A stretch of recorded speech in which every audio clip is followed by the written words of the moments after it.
बाई तुझा आशीर्वाद या मालिकेचा आजचा म्हणजेच 13 मेचा एपिसोड रिव्ह्यू तुम्ही ऐकत आहात. प्रेक्षकांनो, आजच्या भागात त्यांनी छान दाखवलंय. सुरुवातीला आपण बघतोय अवनी मोठ्या मोठ्याने रडत असते आणि मोठ्याने रडून म्हणत असते की मला हे लग्न नाही करायचंय, बाबाला बोलव. तिचा भाऊ पण आलाय तिथे रूम मध्ये. आता ती म्हणत असते दादा मला हे लग्न नाही करायचंय. त्या विवानला त्याला त्याच्या होणाऱ्या बायकोच्या स्वप्नांची काडीची किंमत नाहीये. त्याला कॅनडाला घेऊन जायला बायको नकोय, मोलकरीण हवी आहे, मोलकरीण. दादा दादा बाबाला फोन कर, मला नाही लग्न करायचंय हे. आता तिच्या भावाला थोडा सिरियसनेस कळतोय बरं का, की अवनी अजिबात लग्नाला तयार नाहीये हे या दादाला आणि वहिनीला कळतंय. आता तो दादा त्याच्या वडिलाला फोन करून कळवतो, बाबा तुम्ही इकडे याल का विवानच्या घरी. आता तिच्या बाबांनी कॉल उचललाय. ते म्हणतात काय रे बाबा काय झालं महेश. महेश म्हणतो बाबा खूप मोठा प्रॉब्लेम झालाय, तुम्ही प्लीज लवकर या. आता यांना वाटतं की जायलाच हवं म्हणून आता अवनीचे बाबा अवनीला भेटायला येतात. इकडे आपला राजा घरी आलाय आणि घरी आल्या आल्या सगळेजण सॅड बसलेले असतात. सगळ्यांना तो विचारतो काय कंपनी काय झालं, सगळे असे सॅड का बसलाय. अरे राजा इज बॅक यार. अरे काय ठरलं यशादादाचं लग्नाचं, काय झालं तुम्ही असे का चेहरे लटकवलेत. यशा सांग ना दुपारी काय झालं, पाहुणे काय म्हणले सांग की. यशाला आता सांगायचं नाही म्हणून राजाला सांगायचं नाही म्हणून यशा खुणवत असतो. यशादादा आतमध्ये निघून जातो स्वयंपाकघरात. आता हा छोटा असतो ना धन्या, तो म्हणतो अरे दादा ते म्हणाले की घर आवडलं पण विचार करून कळवतो म्हणालेत. राजा म्हणतो घर आवडलं पण विचार करून कळवतो म्हणजे, अरे चांगलंय की पॉझिटिव्ह आहे ना मग. अरे यशादा आवडलाय ना त्यांना. यशादा अरे लग्न होणार रे तुझं आता. अय धन्या अरे जाय जाय जाऊन पेढे घेऊन ये असं नाही म्हणणार मी, जाय जाय पाणी आण तुझ्या भावाला. तेव्हा धन्या हळूच म्हणतो काय रे राजा लय खुश दिसू राहिलाय तू. हळूच धन्या राजाच्या कानात म्हणतो काय रे मंदिरातली पोरगी भेटली का. लगेच राजा म्हणतो भेटली नाही रे, ते पोरीचं. आता पोरीचं तो काही पुढे बोलणार तेवढ्यात लगेच हात पाण्या म्हणतो काय काय पोरीबद्दल काय बोलत होते तुम्ही. यशा म्हणतो काय रे राजा कामात लक्ष आहे ना तुझं. राजा म्हणतो मग काय आपण कामातच लक्ष देतो, आपण का पोरीकडे बघतो काय राव. असं म्हणून आता तो खाली बसलाय. नमी येते बरं का. नमी आल्या आल्या ते विचारतात अण्णा धोंडे की काय गये नमे इकडे काय काम आहे तुझं.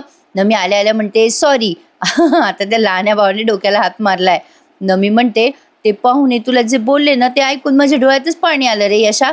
नमीने असं बोलल्या बोलल्या राजा म्हणतो काय गो काय झालं नमे. नमी म्हणते तुला माहित नाही का याचं लग्न मोडलं ना. राजाला आता कळायचं नाही ते कळतंच.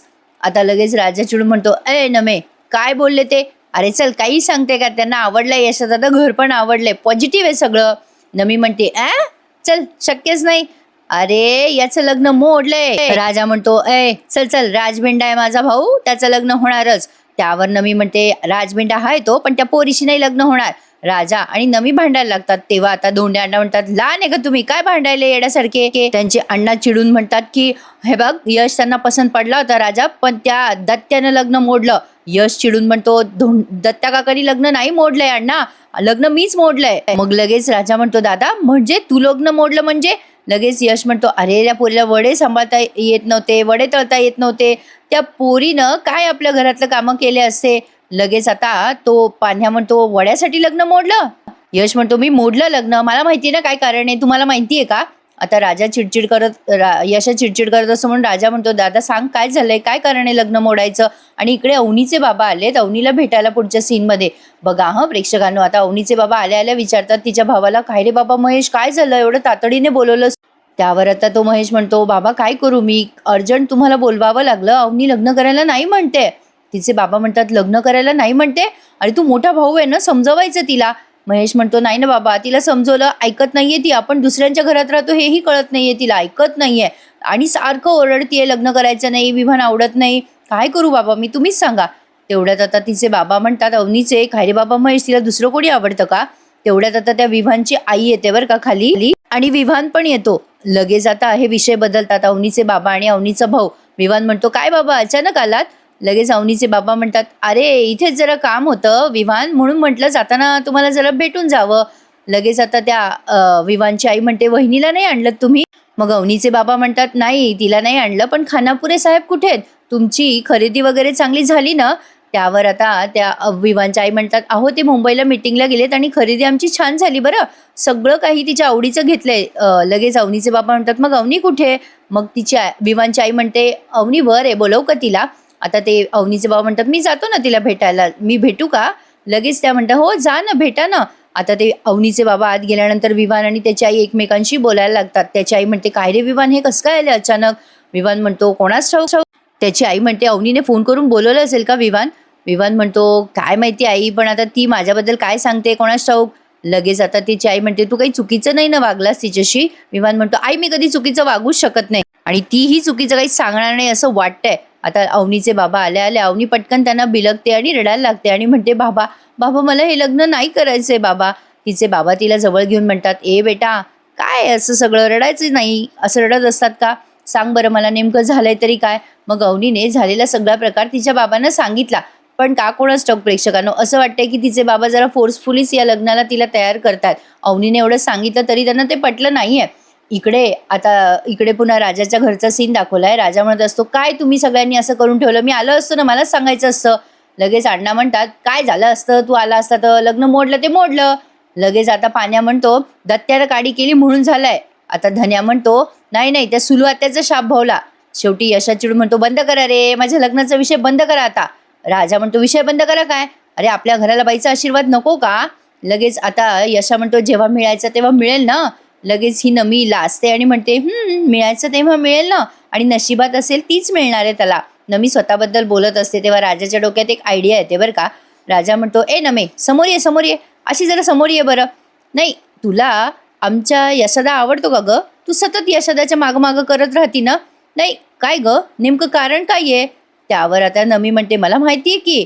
लगेच आता राजा म्हणतो, नाही मला तर माहिती आहे, पण ॲज अ प्रूफ एक गोष्ट मला सांग. असं म्हणून त्याने त्याचा मोबाईल काढला आणि नमीची व्हिडिओ शूटिंग काढायला लागला राजा आणि म्हणतो, तुझं यशोदावर प्रेम आहे का ग? नमी घाबरते आणि म्हणते, ए तू माझी शूटिंग कोण करून राहिला? राजा म्हणतो, उलटा प्रश्न विचारू नको मला, मी काय विचारलं तुला? तुझं यशोदावर प्रेम आहे का नाही तेवढं सांग मला. नमी म्हणते, इश्शा. लगेच राजा म्हणतो, इश्शा बिश्शा करू नको, मी रेकॉर्डिंग करतोय, मला प्रूफ पाहिजे. नमी म्हणते, होय होय माझं प्रेम आहे यशावर आणि माझं प्रेमच आहे यशावर. आता लगेच राजा म्हणतो, फायनल सांग आता, तू यशाबरोबर स्वेच्छेनं कोणाच्याही दबावाखाली न येता लग्न करायला तयार आहेस? नमी म्हणते, होय की मी यशाशी लग्न करायला तयार आहे या पायावर. असं म्हणून तिने एक पाय उचललाय तिचा आणि एकाच पायावर उभी असते. तिचा हा बालिशपणा पाहून यशाला फारच राग येत असतो. आता राजा म्हणतो, चला डील, आता तुम्ही दोघेही सज्ञान आहात आणि तुमच्या लग्नाला कोणीच विरोध करू शकत नाही. हा राजा तुमचं लग्न लावून देणार बघा. लगेच यशा चिडतो बरं का प्रेक्षकांनो यांच्यावर. पाण्या म्हणतो, क्या बात आहे, जमलं की राव. अण्णा यांची गंमत बघत असतात काय चाललंय यांचं काय नाही. मग लगेच आता छोट्या तो धन्या म्हणतो, अरे पण आत्याचं काय करायचं? राजा म्हणतो, त्या आत्याचं काही करायचं नाही आपल्याला, हे दोघं सज्ञाने आणि यांना कायद्याने कुणी थांबू शकत नाही लग्न करायपासून. लगेच नमी म्हणते, अरे पण माझी मायला आता घालाल ना मला. मग राजा म्हणतो, मी तुमचं पळून जाऊन लग्न लावून देतो, मग तर झालं. यशा अजून चिडतो बरं का, पण आता बघा काय होतं. आता तो धन्या खूप मजा असतो, धन्याला फार मजा येत असते बरं का. तो म्हणतो, पळून जाऊन लग्न करायचं, अरे वा भारी. लगेच नमी म्हणते, तुझं नाही रे, माझं लग्न आहे, पळून जाऊन लग्न करायचं, हे झिपऱ्या माझं लग्न होणार. पाण्या नुसती गंमत बघत असतो मधला भाऊ त्यांचा, आणि ही नमी नुसती उड्या मारत असते, माझं लग्न होणार, माझं लग्न होणार. आता मात्र ते अण्णांना पण पटतं बरं का. ते अण्णा म्हणतात, हा चालेल हे बेस्ट आहे. ए नमे चल सासऱ्याच्या पाया पड, चला अखंड सौभाग्यवती भव. नमी म्हणते, चल मी चालले राजा, मी आत्ता येते, दागिने वगैरे घेऊन येऊ का पळून? लगेच आता राजा म्हणतो, दागिने नको आणू, अगं फक्त तुझे कपडे आण 2 जोडीचे आणि आधार कार्ड आण, एवढं घेऊन ये, बाकीचं मी सगळं मॅनेज करतो. लगेच आता नमी खुश होते आणि म्हणते, यशा आधार कार्ड आणते मी आणि खूप खुश आहे मी, आपलं लग्न होणार. यशा आता खूप चिडतो बरं का आणि म्हणतो, अय गप्पा बसा, काय लावलाय तमाशा केव्हाचा? चल नमे तू आता निघ म्हटलं ना तुला, ताबडतोब घरी निघ. नमी म्हणत असते, अरे पण तो आपलं लग्न लावतोय ना. नमी म्हणते, असं काय करतोय यशा, अरे तुला माझ्याशी लग्न नाही करायचं का? यशा म्हणतो, ए लग्न भिग्न काही होणार नाहीये, चल जा तू घरी जा, असं पळून जाऊन लग्न नाही करायचंय मला, याद राख. चल तू जा, तू निघ आधी, निघ म्हटलं ना. ए आत्या. लगेच आता नमी म्हणते, जाते, ओरडू नको. असं म्हणून नमी निघून गेली आहे बरं का. यशा आता राजाला ओरडून म्हणतो, येडाय का रे राजा तू, आपल्या घरात असं तू पोरगी पळवून आणणार आहेस का? आपल्या घराबद्दल लोक काय काय म्हणतात माहितीये ना तुला, आपल्या घरात अशी पोरगी कधीच आणायची नाही पळवून वगैरे, कळलं का? लगेच आता राजा म्हणतो, कसं होणार आहे आपलं लग्न? मग लगेच यशा म्हणतो, कसं आहे, लग्न नाही झालं तर चालतं पण पोरगी पळून आणायची नाहीये राजा, कळलं ना तुला? लगेच पाण्या म्हणतो, काय यशादा, बोलला तर काय बोलला? वेल राजाचा प्लॅन काही वाईट नव्हता, पण आता हा मधला जो भाऊ आहे ना पान्ह्या, तो राजाला हसायला लागतो की तुझा प्लॅन कसा फ्लॉप झाला म्हणून. असो, तर आता इथून पुढे बघा या अवनीचे वडील एवढं सगळं कळल्यावर पण अवनीची बाजू घेत नाहीयेत. अवनी म्हणत असते, "बाबा, बाबा असं स्वतः चूक करून दुसऱ्याला दोष देणाऱ्या माणसाशी मी कसं लग्न करू?" त्यावर आता अवनीचे बाबा म्हणतात, "अगं असं लगेच कुठल्या माणसाबद्दल मत बनवू नये." त्यावर आता ही अवनी म्हणते, "शीतावरून भाताची परीक्षा कळते बाबा." त्यावर तिचे बाबा म्हणतात, "प्रत्येकासाठी ती नसते. अगं एखादा ॲक्सिडेंट झाला की समोरच्याला आपण दोषी ठरवतो, पण असं नसतं अवनी." अवनी म्हणते, "बाबा तुम्हाला माहिती नाहीये, तो खूप इगोइस्टिक पर्सन आहे. सतत मी करत असतो. त्याला फक्त स्वयंपाक करणारी बायको हवी आहे, मोलकरीण हवी आहे त्याला घरात. त्याला माझ्या स्वप्नांची किंमत नाहीये बाबा. आणि त्याच्या पराकोटीचा मेन इगो म्हणजे बाप रे बाप." त्यावर आता तो महेश म्हणतो, तिचा भाऊ अवनीचा, "अगं अवनी हळू बोल ना, आपण त्यांच्या घरात आहोत." अवनी म्हणते, "मग खरं बोलू नको का? असेल त्याचं घर, पण मी बोलणार. माझ्या वडिलांशी मी सगळं बोलणार." आता तिचे वडील म्हणतात, "अरे बेटा एवढ्या मोठ्याने का बोलतेस तू? खरं खोटं आपण नंतर बोलूयात ना." "ए अवनी बेटा, हे बघ आपल्याला कोणी म्हणजे एखाद्याला वाटतं असं आपलं घर सांभाळणारी, स्वयंपाक करणारी आणि घरातल्यांची काळजी घेणारी, ही अपेक्षा त्याची चुकीची नाहीये गं. त्याचं बरोबर आहे. म्हणजे हे पण एक शिक्षण आहे, ही एक कला आहे. तू आर्किटेक्चर आहेस, पण तरीसुद्धा घरकामाच्या म्हणजे स्वयंपाकाला सगळ्याला तू कमी लेखणार आहेस का बेटा? अगं तुझी आई बघ बरं, ती किती शिकलेली आहे, ग्रॅज्युएट झालेली आहे, पण ती पण घरकाम करते ना. हे बघ ही तुझी वहिनी, इकडे इकडे ये. स्वाती इकडे ये बरं बेटा. हे बघ ही तुझी वहिनी स्वाती इंजिनियर आहे, पण ह्या दोघींनी स्वप्नांच्या मागे धाव नाही ना घेतली. यांनी सुद्धा त्याग केला ना थोडासा. अगं घर सांभाळलं, स्वयंपाक केला, मुलांची काळजी घेताय, आनंदात आहेत ना त्या. काय गे स्वाती बेटा, तू आनंदात आहेस की नाही? आहेस ना?" स्वाती म्हणते, "हो बाबा." लगेच आता तिचे बाबा म्हणतात, "बघ कशी बोलते तुझी भाऊजाई." "अगं अवनी, अगं नात्यामध्ये, लग्नामध्ये एकमेकांना साथ द्यायची असते, अशा ताणायच्या नसतात बेटा छोट्या छोट्या गोष्टी." अवनी आता रडायला लागते आणि म्हणते, "बाबा तुम्हाला माझा मुद्दाच कळत नाहीये." आता अवनी रडायला लागते तेव्हा तिचे बाबा तिचं ऐकूनच घेत नाही आणि म्हणतात, "बस बेटा अवनी, आता रडू नकोस. मी त्यांना शब्द दिलाय आणि सांगितलंय की माझी मुलगी माझ्या शब्दाच्या बाहेर नाहीये. आता जर मी लग्न मोडलं तर काय वाटेल त्यांना? माझी मुलगी माझं ऐकतच नाही, माझ्या मुलीवर संस्कार नाही असंच वाटेल ना. काळजी नको करूस बेटा, होईल सगळं नीट." तेवढ्यात आता विव्हान आलाय बरं का, त्या खोलीमध्ये सरबत वगैरे घेऊन आलाय. हा विव्हान आहे ना प्रेक्षकांनो, अवनीचं जिच्याशी लग्न ठरलंय तो डबल ढोलकी आहे. म्हणजे अवनीच्या वडिलांसमोर खूप प्रेमाने वागतो आणि अवनीशी वागत्या वेळी एकदम इगोइस्टिक, एकदम असं तिला घालून पाडून बोलतो. मागच्या भागांमध्ये तुम्ही बघितलंच असेल. विव्हान आता सरबत वगैरे घेऊन आलाय बरं का, आणि म्हणतोय कसा, "अंकल घ्या घ्या, तुमच्यासाठी सरबत आणलंय, येऊ का अंकल आतमध्ये?" लगेच आता ते अवनीचे बाबा म्हणतात, "अरे असं काय करतोस विव्हान, तुझंच घर आहे. अरे तू कशाला सरबत आणत बसलास?" विव्हान म्हणतो, "अरे नाही बाबा, घ्या ना प्लीज." अवनीचे बाबा म्हणतात, "अरे कशाला त्रास केलास तू विव्हान, राहू द्यायचं असतंच बेटा." लगेच आता कसा गोड गोड बोलतो बघा, "नाही अहो बाबा, तुम्ही मला माझ्या वडिलांसारखेच आहात, मग मग एवढा तर त्रास घेणारच ना मी, काय त्यात. घ्या सरबत घ्या सगळ्यांनी." लगेच आता अवनीचे बाबा म्हणतात, "बघ बेटा, याला संस्कार म्हणतात. असा सुसंस्कारित मुलगा तुझ्यासाठी आम्ही शोधलाय." लगेच अवनी इकडे तिकडे बघून घेते. अवनीला माहिती आहे त्याची सत्यता काय आहे. अवनीने दुसरीकडे लक्ष दिल्यामुळे विवानला ते खटकतं. पण आता लगेच अवनीला तो सरबत द्यायला जातो तेव्हा अवनी त्याच्याकडे बघत पण नाही. तिची भाऊजाई म्हणजे अवनीची वहिनी पटकन ते ग्लास हातात घेते आणि म्हणते, "आण इकडे, आणा इकडे, मी देईल तिला सरबत." मग विवान म्हणतो, "काय झालं अवनीला, ती सॅड वाटते." अवनीचे बाबा म्हणतात, "काही नाही रे, जरा लग्न ठरलं ना म्हणून दुःखी आहे ती." आता विमान किती डबल ढोलकी आहे बघा. लगेच म्हणतो, "अगं अवनी, एवढं टेन्शन घेऊ नकोस, तुला आठवण आली तेव्हा आपण इकडे येत जाऊ ना. अगं कॅनडामध्ये आपल्याला 2-2 घरं आहेत आणि तू ते दोन्ही घरं तुझ्या मनाने डिझाईन कर ना. तुला हवं तसं डेकोरेट करता येईल तुला. खूप छान वाटेल ग तुला कॅनडाला गेल्यावर." "काय झालं तुला अवनी? अगं बोल ना, काही चुकलं का गं माझं?" अवनी मनात विचार करत असते, याच्या मेन इगोचं काय करू मी, सतत मी करत असतो.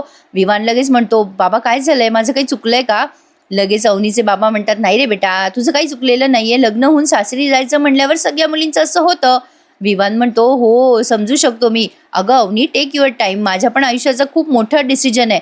अंकल, तिला हवं नसेल तर आपण पुढे ढकलूयात लग्न. मला असं जबरदस्ती लग्न नाही करायचंय तिच्यासोबत." लगेच आता अवनीचे बाबा म्हणतात, "अरे बाबा, असं काही झालेलं नाहीये. तू उगाच टेन्शन घेतोयस. अरे छान बनवलंस रे ज्यूस." आता विवान म्हणतो, "बरं बरं अंकल, येतो हं मी." आणि मग जाता जाता त्या अवनीच्या बाबाला म्हणतो, "अंकल, आता ना तुम्ही मस्त डिनर करायचं आहे बरं का. डिनर केल्याशिवाय तुम्ही जायचं नाहीये." अवनीचे बाबा म्हणतात, "अरे बाबा, मला काम आहे जरा, मला जावं लागेल." विवान म्हणतो, नाही अंकल, रात्रीच्या वेळेला अजिबात ड्रायव्हिंग करायची नाही. तुम्ही आमच्यासोबत डिनरसाठी थांबता आहात, दॅट्स इट. थांबणार म्हणजे थांबणार आहात तुम्ही. आता असं म्हणतो, मग आता अवनीच्या बाबाला त्याला नाही म्हणता येत नाही. ते म्हणतात, बरं बाबा, हरकत नाहीये, तू म्हणतोयस म्हणून थांबतो.